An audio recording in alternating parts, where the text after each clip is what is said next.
Auto അല്ല വിട്ടത്. അപ്പൻ അവസാനം തുള്ളിയും ചാടിയും ദൈവത്തെ സ്തുതിച്ചും ഇവിടെ വന്നപ്പോൾ അപ്പൻ്റെ ഇടുക്കും തെറ്റി. മിസ്രയീമിലെ രഥമാണ് അങ്ങോട്ട് വിട്ടത്. മിസ്രയീമിലെ രഥത്തിന് വെക്കുന്ന കുതിര എന്ന് പറഞ്ഞാൽ കെടി കെട്ടിയ കുതിരയാ. ഫറവോന്റെ രഥത്തിന് കെട്ടുന്ന പെൺകുതിര. അതിനെ അങ്ങോട്ട് അമിച്ച് കെട്ടി അതിന് തേരാളികളേക്ക് ഇങ്ങോട്ട് വിട്ട് രഥം അങ്ങോട്ട് കനാനിലോട്ട് പോകുക. അപ്പോൾ രഥത്തിന്റെ കൊടിയുണ്ട്, കൊടിക്കൂറ ഇങ്ങനെ പാറിപ്പറക്കുക. അങ്ങനെ പാറിപ്പറക്കുമ്പോൾ പിള്ളേരപ്പച്ചനെ വിളിച്ചു, അപ്പച്ച ഇങ്ങോട്ട് വന്നിട്ട് അങ്ങോട്ട് നോക്കാൻ പറഞ്ഞു. നോക്കിയപ്പോൾ മിസ്രയീമിൽ നിന്ന് യോസേപ്പച്ച രഥത്തിന്റെ കൊടിക്കൂറ കണ്ട് കൊടി ഇങ്ങനെ പാറിപ്പറന്ന് രഥം വരുന്ന അടുക്കും തോറും പുള്ളിക്ക് ചൈതന്യം ഉണ്ടായെന്ന. അപ്പനെ രഥത്തിലോട്ട് കയറ്റി കനാനിൽ നിന്ന് മിസ്രയീമിലോട്ട് എന്നെ പരിവാരത്തോടെ. അതാ അപ്പനെ ചെയ്ത്. നീ നിന്റെ നല്ല വണ്ടി അപ്പനെ അമ്മയും കയറ്റിയിട്ടുണ്ടോ? നീ പുതിയ വണ്ടി മേടിച്ചോണെ അവള് കയറി ഫ്രണ്ടിലിരുന്ന് ബെൽറ്റ് വിട്ട് ഉടനെ പറയാ, തള്ളേനെങ്ങാനും ഇരുത്തിയാൽ അതിൻ്റെ തനിനിറം എടി അമ്മച്ചിയും കൂടി എടുത്ത് കുമ്മച്ചി പുറകിലെങ്ങാനും വേണേ എന്നുവെച്ച് ഇവിടെ വന്ന അവള് ജീസസ് താങ്ക് ലോർഡ് ജീസസ്. ഊളത്തരവെല്ലാം. ഇതിനെയൊക്കെ എന്നാ ചെയ്യണം? അയ്യോ, അങ്ങനെ ചെയ്യുന്നവരുണ്ടെന്ന്. അവന് വല്ലതും മിണ്ടാൻ പറ്റുമോ? അമ്മയെ കയറ്റാൻ പറ്റുമോ? ഭാര്യയെ കയറ്റാൻ പറ്റുമോ? ഭാര്യയെ കയറ്റിയ അമ്മ വണങ്ങും, അമ്മയെ കയറ്റിയ ഭാര്യ വണങ്ങും. അയ്യോ, നമ്മളെന്തു ഒരു സ്തോത്രം പറ. നിങ്ങൾക്ക് ഞാൻ വേറെ തരാം. ഇവരുടെ കാര്യമാണ് പറഞ്ഞ് ഉണ്ടെന്ന്. അങ്ങനെ ഒത്തിരി കേസുകളുണ്ടെന്ന്. യോസേപ്പ് അപ്പനെ രഥത്തിലാണ് ഇങ്ങോട്ട് കൊണ്ടുവന്നത്. കൊണ്ടുവരിക മാത്രമാണോ? അവിടോട്ട് വന്ന് ഫറവോനെ മുഖം കാണിക്കാൻ കൊണ്ടുപോയി. കാര്യങ്ങളെല്ലാം പറഞ്ഞേച്ച് ഗോശേൻ ദേശം നല്ല ഫലപുഷ്ടമായ സ്ഥലമാ. ദേശം കൊടുത്തു, താമസിക്കാൻ ഏരിയ കൊടുത്തു, വേണ്ട ക്രമീകരണമല്ല എല്ലാം ചെയ്തു. 17 കൊല്ലം അവിടെ പാർത്തപ്പൻ. 17 അല്ല, കഞ്ഞിയും വെള്ളം കുടിക്കാതെ കിടക്കുകയല്ല, 17 കൊല്ലം. അത് കഴിഞ്ഞപ്പോഴാണ് അപ്പം മരിച്ചത്. അപ്പോൾ യോസേപ്പ് മുഖത്ത് വീണ് കരഞ്ഞ് അങ്ങനെ ആ ചുംബനം കൊടുക്കണം. ഇത് തന്തയ്ക്കും തള്ളയ്ക്കും വെള്ളം കൊടുക്കുകയല്ല, ഒരു തൂവാല പോലും മേടിച്ചു കൊടുക്കുകയല്ല, ജീവിച്ചിരിക്കുമ്പം വിളിക്കുകയല്ല, ചെല്ലുകയല്ല, അന്വേഷിക്കുകയല്ല. എന്നിട്ട് ചത്ത് കഴിയുമ്പോൾ അപ്പൻ്റെ ഫോട്ടോ ഉള്ള പോച്ചയിലും തെങ്ങയിലും മതിലേലും ചാച്ചൻ നിത്യത പോടാ കൂച്ച നിത്യത. ഞാൻ തമാശ പറഞ്ഞതല്ല. എന്നുവെച്ച് ഡെഡ് ബോഡി എടുക്കാൻ നേരത്തെ മാപ്പിള അല്ല കരണം പൊട്ടി വല്ല കണ്ണേ തേക്കണം ഒരച്ചേച്ച്. അന്തൊക്കെ തള്ളയ്ക്കും വെള്ളം കൊടുക്കാതെ അന്വേഷിക്കാതെ മോങ്ങാൻ വന്ന.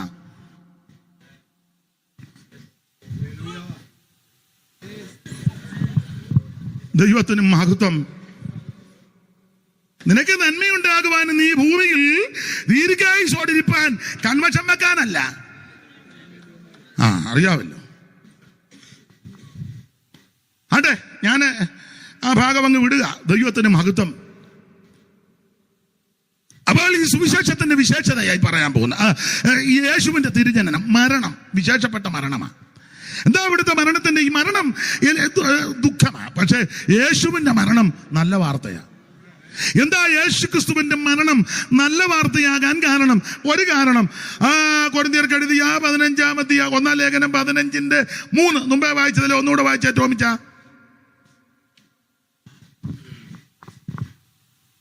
ക്രിസ്തു നമ്മുടെ പാപങ്ങൾക്ക് വേണ്ടി തിരുവെഴുത്തുകൾ പ്രകാരം മരിച്ചു അടക്കപ്പെട്ടു. ആൻസർ അവിടെ ഉണ്ട്. യേശു ക്രിസ്തുവിന്റെ മരണം നല്ല വാർത്തയാകാൻ കാരണം നമ്മുടെ പാപങ്ങളുടെ പരിഹാരത്തിന് യേശു മരിച്ചത്. ഇവിടെ ധാരാളം ആൾക്കാർ വന്ന് ജനിച്ചു, ജീവിച്ചു, മരിച്ചു. ആരും മനുഷ്യന്റെ പാപത്തിന്റെ പരിഹാരത്തിന് മരിച്ചില്ല. Praise the Lord.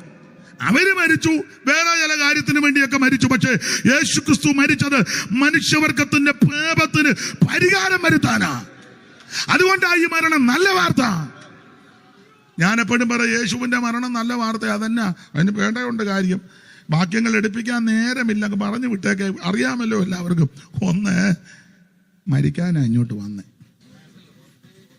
നമ്മളെല്ലാം ജീവിക്കാൻ വന്നതാ. യേശു വന്നത് മരിക്കാൻ. തന്നെ യേശുവിൻ്റെ ഈ ഭൂമിയിലേക്കുള്ളതിനെ പറ്റി ഇങ്ങനെ ആക്കുന്നത്, മനുഷ്യപുത്രൻ വന്നത്, അങ്ങനെ എഴുതിയേക്കുന്നത്. മനുഷ്യപുത്രൻ വേറെ ഭാഗത്ത് ക്രിസ്തുയേശു പാപികളെ രക്ഷിപ്പാൻ ലോകത്തിൽ. അപ്പൊ യേശുവിനെ പറ്റി പറഞ്ഞില്ല, വന്നെന്ന. അതിൻ്റെ അർത്ഥം നേരത്തെ ഉണ്ടായിരുന്നു. ഇപ്പം ഞാൻ ഇങ്ങോട്ട് വന്നപ്പോൾ എന്നോട് പൊന്നച്ചാൻ ചോദിച്ചു എപ്പോഴാ വന്നേ. അതാ അതിൻ്റെ ന്യായമായ ചോദ്യം. അല്ലാതെ ഞാൻ വന്നിരുന്നോണ്ടേ എപ്പോഴാ ജനിച്ചേ. അത് ഇപ്പം ചോദിക്കുന്നത് ലോജിക്കല്ലല്ലോ. പക്ഷെ ഇപ്പോഴത്തെ ന്യായമായ ചോദ്യം എപ്പം വന്നു. അപ്പം ഞാൻ പറയും വന്നതേ ഉള്ളൂ, അല്ലെ ഇപ്പോഴാ വന്നേ എന്ന് പറഞ്ഞാൽ ഞാൻ നേരത്തെ ഉണ്ടായിരുന്നു. എവിടുന്നോ ഇങ്ങോട്ട് വന്നതാ. അപ്പൊ യേശു ക്രിസ്തു വന്നു എന്നാണ് എഴുതിയിരിക്കുന്നത്. അപ്പം നേരത്തെ ഉണ്ടായിരുന്നു. എവിടെ? സ്വർഗത്തിലെ. അവിടുന്ന് ഇങ്ങോട്ട് വന്നു. അത് സ്വർഗത്തിൽ കൗൺസിൽ കൂടിയാണ് ഇങ്ങോട്ട് അയച്ചത്. 40-ാം സങ്കീർത്തനം. അപ്പോൾ ഞാൻ പറഞ്ഞു പുസ്തക ചുരുളിൽ ആ ഭാഗത്തേക്കൊന്നും ഇപ്പൊ പോകുന്നില്ല. ഇവിടുത്തെ കൗൺസിൽ കൂടി ഇങ്ങോട്ട് അയച്ചു. വന്നത് എന്തിനാ? ഒന്ന്, മരിക്കാനാ വന്നേ. 2, കൂടെ കൂടെ പറയുമായിരുന്നു മരിക്കുമെന്ന്. മരിക്കും. അണ്ടാ ഒരു വാക്യം വായിച്ചോ ചോമിച്ച മത്തായി 16:21. എല്ലാ വാക്യവും വായിപ്പിക്കാൻ നേരമില്ല. അന്നു മുതൽ യേശു താൻ യെരൂശലേമിൽ ചെന്നിട്ട് മൂപ്പന്മാർ, മഹാപുരോഹിതന്മാർ, ശാസ്ത്രിമാർ എന്നിവരാൽ പലതും സഹിച്ച് കൊല്ലപ്പെടുകയും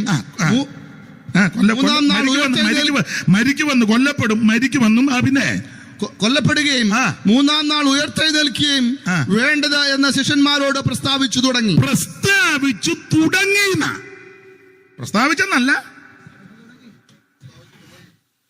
അന്ന് മുതല് പ്രസ്താവിച്ചു തുടങ്ങി. അങ്ങനെ പഠിക്കുന്നതാണ് നല്ലത്. അന്ന് മുതല് എന്ന് പറഞ്ഞാൽ ഒന്ന് പറഞ്ഞേച്ച് അയ്യോ ഞാൻ അബദ്ധം പറഞ്ഞതാന്നല്ല പറഞ്ഞേ. അന്ന് മുതൽ പറയാൻ തുടങ്ങി മരിക്കും. ഇങ്ങനെ പറഞ്ഞ ഏത് നേതാവുണ്ട്? അപ്പം മരണത്തിന്റെ വിശേഷതയാ. 1, മരിക്കാനാ വന്നേ. 2, അന്ന് മുതൽ മരിക്കുമെന്ന് പറഞ്ഞ് തുടങ്ങി. 3, എങ്ങനാ മരിക്കുന്നെന്നും പറഞ്ഞു. പലതും സഹിച്ച്. വേറെ ഭാഗത്തുണ്ട് ഉപദ്രവങ്ങള്, അടി, ആക്ഷേപം, നിന്ന. അപ്പം എല്ലാ വാക്യം ഒടിപ്പിക്കുന്നില്ല. എങ്ങനെ മരിക്കുമെന്ന് യേശു പറഞ്ഞു. ഇങ്ങനെ പറഞ്ഞ ഏത് നേതാവുണ്ട്?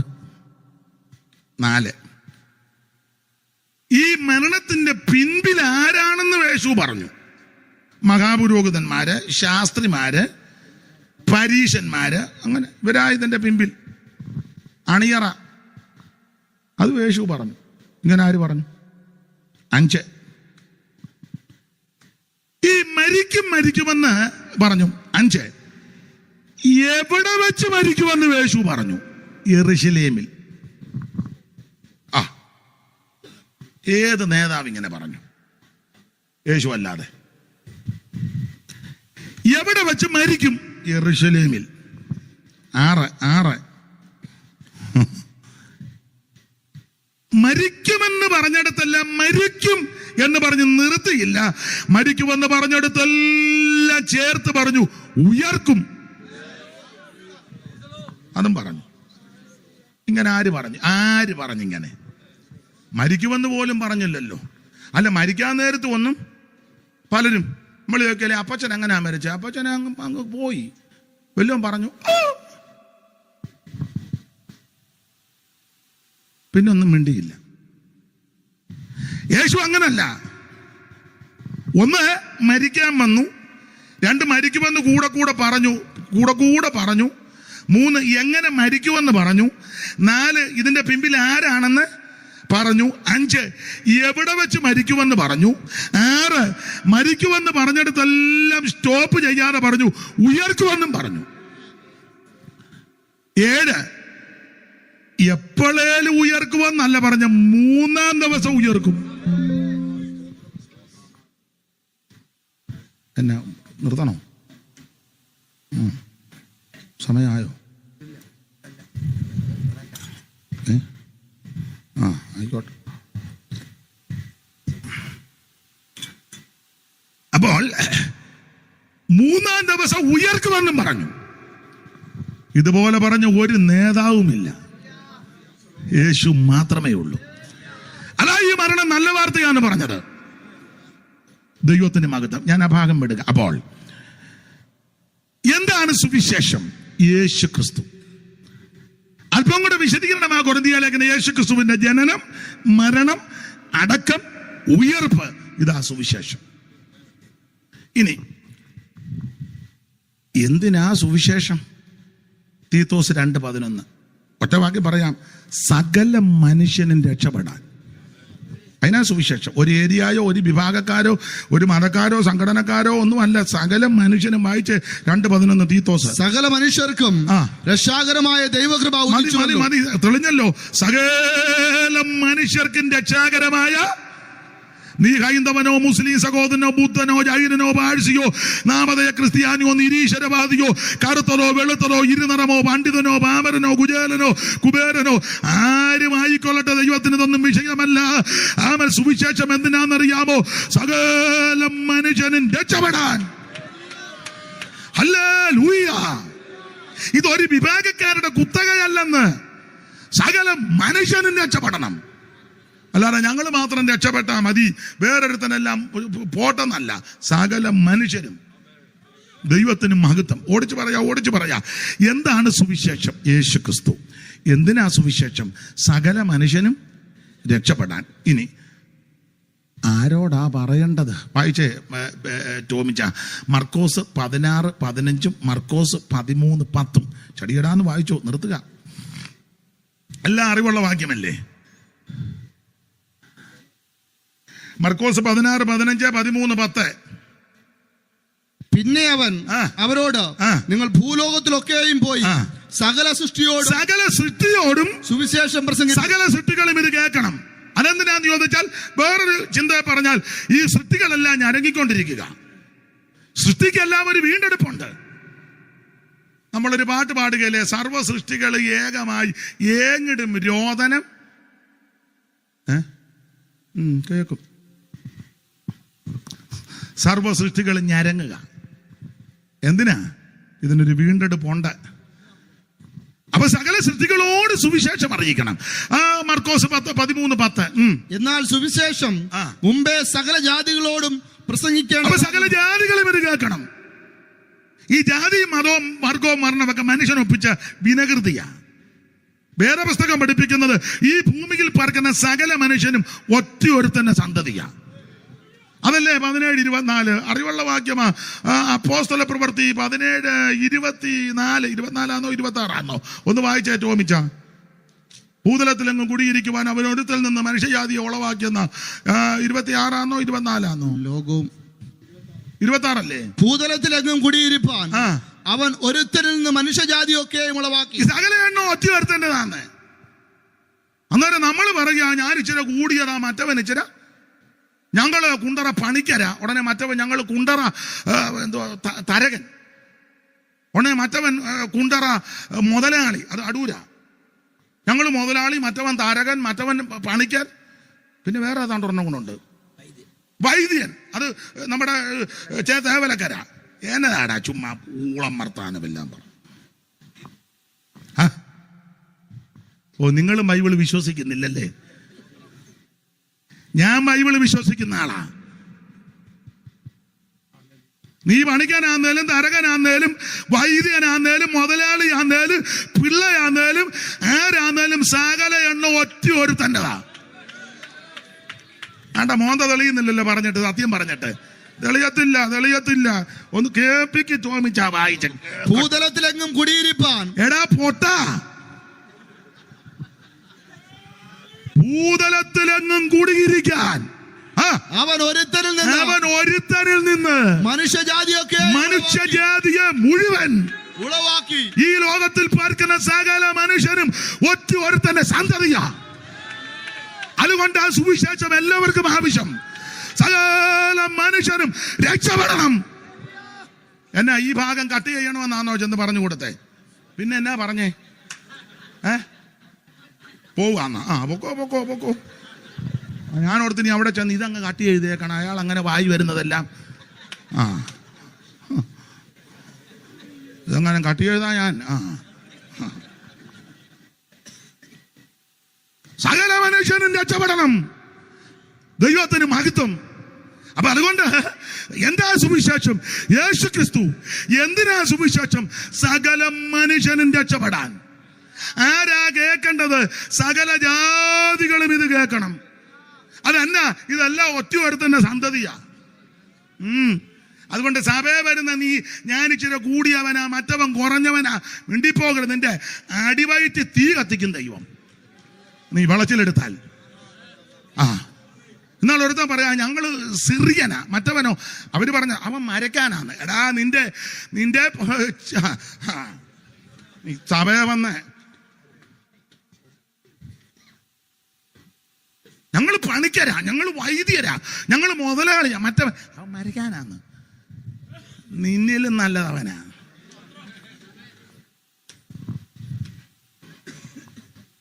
ഇങ്ങനെ പറയുന്നവരുടെ കാര്യമാ ഞാൻ ഈ പറഞ്ഞേ.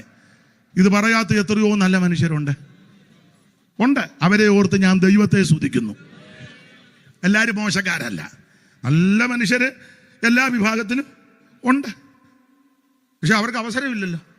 ഈ കാട്ടുകള്ളനെല്ലാം കൂടെ കയറി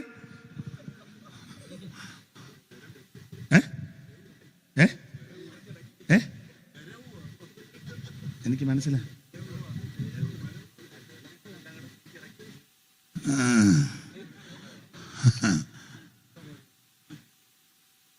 ദൈവത്തിന് മഹത്വം. സകല മനുഷ്യനും രക്ഷപ്പെടണം. ദൈവത്തിന് മഹത്വം. അട്ടോ ഓടിച്ചു നിർത്താം. ഇച്ചിരി സമയം കൊണ്ട് എടുത്തോട്ടെ. എടുത്തോട്ടെ ഇച്ചിരി. ആട്ടെ. വളരെ സന്തോഷം. ദൈവത്തിന് മഹത്വം. അപ്പൊ എന്താ സുവിശേഷം? യേശു ക്രിസ്തു. എന്തിനാ സുവിശേഷം? സകല മനുഷ്യനും രക്ഷപ്പെടാൻ. ആര് കേൾക്കണം? സകല ജാതികളും കേൾക്കണം. എല്ലാരും കേൾക്കണം. അതിനാ ഇത് കേൾക്കാൻ കൊള്ളാവുന്നതാ. മറ്റുള്ളതൊന്നും എല്ലാരും കേൾക്കാൻ കൊള്ളാവുന്നതല്ല. കേട്ടിട്ടില്ലേ? നമ്മൾ പ്രായമുള്ളവർ വർത്താനം പറഞ്ഞ ചില അമ്മമാരും അപ്പന്മാരും എന്തുവാടാ കീഴെ കയറിയിരിക്കുന്നത്? എന്നാ കേൾക്കാനാ? മൂത്തവര് വർത്താനം പറയുന്നതിന്റെ. അപ്പൊ മൂത്തവർ അത്രയൊക്കെയാ പറയുന്നത്. കൊച്ചുങ്ങൾക്ക് കേൾക്കാൻ. ഇപ്പൊ നേരെ തിരിഞ്ഞു കൊച്ചുങ്ങള് അമ്മച്ചി എന്തിനാ എവിടെ വന്നിരിക്കുന്നത് ഞങ്ങൾ വർത്താനം പറയുന്നത്. കൊച്ചുങ്ങൾ അതിന്റെ അപ്പുറത്തതാ പറയുന്നത്. ചുരുക്കി പറഞ്ഞ പ്രായമുള്ളതും കൊള്ളാം, ഇടത്തരവും കൊള്ളാം, സകല എണ്ണവും ആർക്കും കേൾക്കാൻ കൊള്ളാത്തതൊക്കെയാ പറയുന്നത്. പക്ഷെ എല്ലാവർക്കും കേൾക്കാൻ കൊള്ളാവുന്നതാ സുവിശേഷം. എല്ലാവർക്കും കേൾക്കാം, എല്ലാവർക്കും കേൾക്കാം. പ്രായമുള്ളവർക്കും കേൾക്കാം, പിള്ളേർക്കും കേൾക്കാം, യൗവനക്കാർക്കും കേൾക്കാം. പാമൻ സ്വത്ത് ഏത് വിഭാഗത്തിൽപ്പെട്ടവർക്ക് കേൾക്കാൻ കൊള്ളാവുന്നതാണ് സുവിശേഷം. Praise the Lord.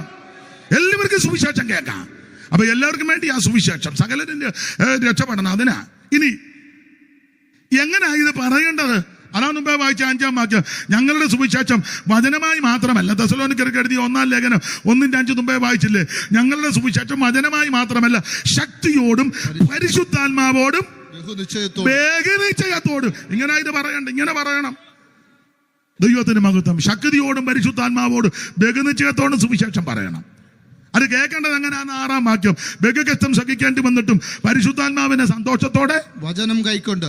ഒരു ഭാഗവും കൂടെ പറഞ്ഞ ആ ഭാഗം അങ്ങ് വിടാം. എന്താ അത്? സുവിശേഷത്തിന്റെ വിശേഷതയാ. എല്ലായിടത്തും ഞാൻ പറയുന്ന കാര്യമാണ്. അല്ല, ഇത് പറയണമല്ലോ. സുവിശേഷത്തിന്റെ വിശേഷത.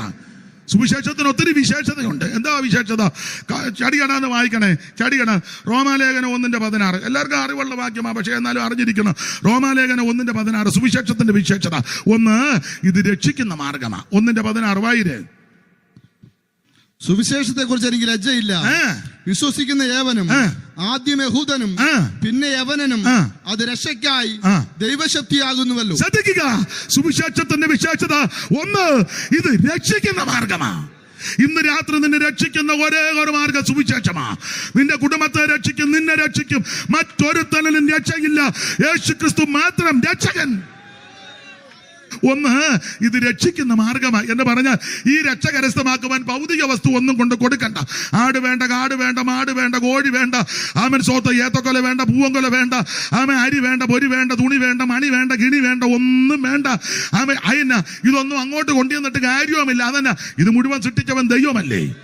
സൃഷ്ടിച്ച ദൈവത്തിന്റെ കൊണ്ട് നീ ഇതുകൊണ്ട് കൊണ്ടുവന്നിട്ട് എന്നെ എടുക്കാനാ? അത് അങ്ങനെയാണെന്നുള്ള പുസ്തകത്തിൽ വാക്യം വായിച്ച് മീഖ പ്രവചനം 6-ാം അധ്യായത്തിന്റെ 6-ാം വാക്യവും പെട്ടെന്നൊന്ന് വായിച്ചേ. മീഖ 6:6 ഇതുമായിട്ട് അങ്ങോട്ട് ചെന്നിട്ട് ഗുണമൊന്നും വരികയല്ലെന്നാ എഴുതി വെച്ചിരിക്കുന്നത്. വായിച്ചേ. മീഖ 6:6 പെട്ടെന്ന് വായിരേ. മീഖ എന്തൊന്നുകൊണ്ട് ഞാൻ യഹോവയുടെ സന്നിധിയിൽ ചെന്നു. എന്തോന്നും കൊണ്ട് അങ്ങോട്ട് ചെല്ലുന്നു. അത്യുന്നത ദൈവത്തിന്റെ മുമ്പാകെ കുമ്പിടേണ്ടു. പിന്നെ ഹോമയാഗങ്ങളോടും 1 വയസ്സ് പ്രായമുള്ള കാളക്കിടാക്കളോടും കൂടെ അവന്റെ സന്നിധിയിൽ ചെല്ലണമോ? ചെന്നിട്ട് കാര്യമില്ലെന്നാ. പിന്നെ 1000 ആട്ടുകൊറ്റലിലും 10,000 തൈലനദിയിലും യഹോവ പ്രസാദിക്കുമോ? അപ്പൊ ഇത് തൈലനദി കൊണ്ട് കൊടുത്തിട്ടോ, തൈലം കൊടുത്തിട്ടോ, എണ്ണ കൊടുത്തിട്ടോ, ഇത് ഭൗതിക വസ്തുക്കൾ കൊടുത്തിട്ടോ ഒന്നും കാര്യമില്ലെന്ന്. ഇതെല്ലാം ദൈവം സൃഷ്ടിച്ചതല്ലേ? അതെ, ഉണ്ടാകട്ടെ എന്ന് പറഞ്ഞപ്പോ മുഴുവനും ഉണ്ടാക്കിയവനാ ദൈവം. സമുദ്രത്തെ നോക്കി വെച്ച് പറഞ്ഞു കൂട്ടമായിട്ട് ജനിക്കട്ടെന്ന്. തിമിംഗലം മുതൽ ചൂട വരെ, എന്റെ ഭാഷയില, തിമിംഗലം മുതൽ ചൂട് വരെ. അന്നേരം നീ 2 നെന്മീന്റെ വാലയെ പിടിച്ചുകൊണ്ട് ദൈവത്തിന് 2 നെന്മീൻ. സ്വർഗത്തിരുന്ന ദൈവം 2-ാം സങ്കീർത്തനത്തിൽ ചിരിക്കുന്നെന്ന് പറഞ്ഞ പോലെ ദൈവം ചിരിക്കുക. വിഡ്ഢി, തിമിംഗലത്തെ വരെ ഉണ്ടാക്കി എനിക്കാന്നോടാ നിന്റെ 2.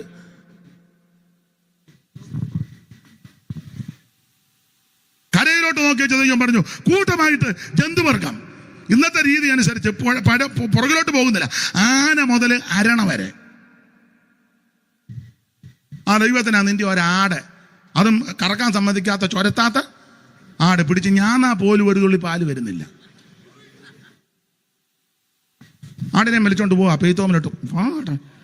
ആടിങ്ങനെ നിൽക്കി. അയ്യോ, നിന്റെ ആടും മാടും ഒന്നും ദൈവത്തിന് വേണ്ടെന്നേ.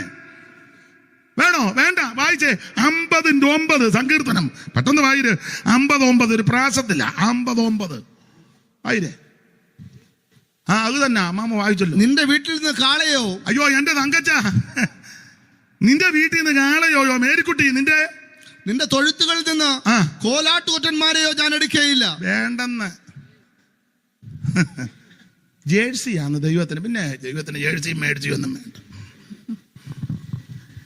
നിന്റെ വീട്ടിൽ നിന്ന് കാളയോ നിന്റെ തൊഴുത്തുകളിൽ നിന്ന് കോലാട്ടുകൊറ്റന്മാരെയോ ഞാൻ എടുക്കുകയില്ല. അടുത്തത് കാട്ടിലെ സകല മൃഗവും പർവ്വതങ്ങളിലെ 1000 ജന്തുക്കളും എനിക്കുള്ളവയാകുന്നു. ഉണ്ടാകട്ടെ എന്ന് പറഞ്ഞപ്പോ മുഴുവൻ സൃഷ്ടിച്ച ദൈവമാ.